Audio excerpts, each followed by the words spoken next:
Hello friends, কেমন আছো সবাই? আশা করি সবাই খুব ভালো আছো। আর আমিও ভালোই আছি। রিয়াজ লাইফস্টাইলের আর একটা নতুন ভ্লগে তোমাদের সবাইকে ওয়ার্ম ওয়েলকাম। তবে আজ আর কোনো রান্নার ভিডিও নয়।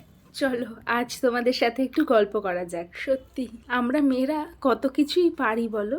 অবশ্যই ছেলে মেয়ে নির্বিশেষে অনেকেই অনেক কিছু পারে, তবে মেয়েদেরকে ছেলেদের থেকে অনেকটা খাটো করে দেখার রীতি কিন্তু সেই বহু যুগ থেকে চলে আসছে। কিন্তু একটা মেয়ের মতন করে ঘর আর বাইরেটা সামলাতে কজন ছেলে পারে বলো তো? আর কাজের এমন কোনো ক্ষেত্রও নেই যেখানে মেয়েরা এখনো পৌঁছাতে পারেনি।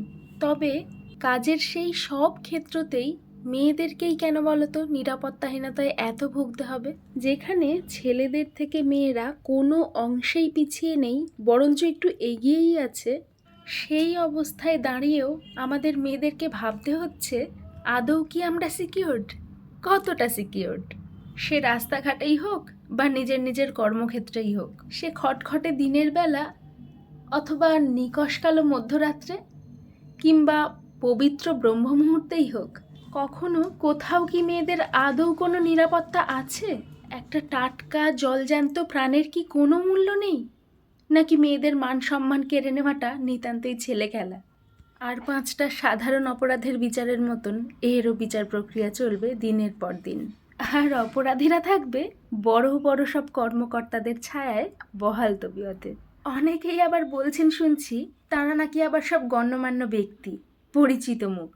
তো বলছেন রেপ টেপ তো সব জায়গায় হয়, কিন্তু এমন একটা জায়গায় হওয়া তো অন্যায়।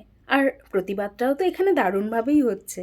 যেন এই ঘটনাটা ডাক্তারি প্রফেশনে না হয়ে এই যেমন ধরো পুলিশে বা আইটি সেক্টরে বা নিতান্তই কোনো সাধারণ মানুষের সাথে ঘটলে তেমন অন্যায়ের কিছু হতো না। ছি ছি ছি ছি সবাইকে, যারা এই ধরনের জঘন্য মানসিকতা নিয়ে বাঁচে।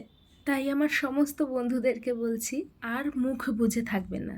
যদি মনে হয় তোমার আশেপাশে ভুল কিছু ঘটছে বা তোমার পাশের মানুষটির সাথে খারাপ কিছু হতে চলেছে, অথবা তোমার সাথে কেউ যদি সামান্যতম ভুল কিছু করার স্পর্ধা দেখায়, না, একদম মুখ বুজে থাকবে না। কোনো ভয়ে, কারোর ভয়েই অন্যায়টা আর মেনে নেবে না। প্রতিবাদের কিন্তু কোনো বিকল্প নেই, তাই না? আজকের বিচার ব্যবস্থায় দাঁড়িয়ে সুবিচার পাওয়া যাক কিংবা না যাক, সবাই মিলে একসাথে গর্জে উঠলে অপরাধীদের বুক কিন্তু একটু হলেও কাঁপবেই। এই যে গোটা একটা মাস আমাদের সকলের মন খারাপ, এই যে এত আন্দোলন, এত প্রতিবাদ, আদৌ কোনো সুবিচার পাওয়া যাবে কি না আমরা কেউই কিন্তু জানি না।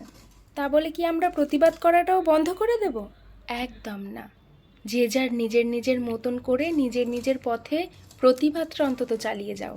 চোখ বন্ধ করে আমাদের তিলোত্তমার সেই যন্ত্রণাক্লিষ্ট মুখটার কথা একবার মনে করো, আর ভাবো এই রকম ঘৃণ্য অপরাধীরা যদি কোনো শাস্তি না পেয়ে সমাজের বুকে আবারও মাথা উঁচু করে ঘুরে বেড়ায়, মানুষের ভিড়ে মিশে যায়, তাহলে আবারও কত শত তিলোত্তমার এমন করুণ কাহিনী আমাদের শুনে যেতে হবে। আচ্ছা চলো, আর কথা বাড়াবো না। এই সবই তোমরা মোটামুটি জানো, তবে চারিদিকের এত অনাচার, এত অবিচার দেখে মনের কিছু কথা আজ তোমাদের সাথে ভাগ করে নিতে ইচ্ছে হলো। তবে ভুল কিছু বলে থাকলে মার্জনা করো।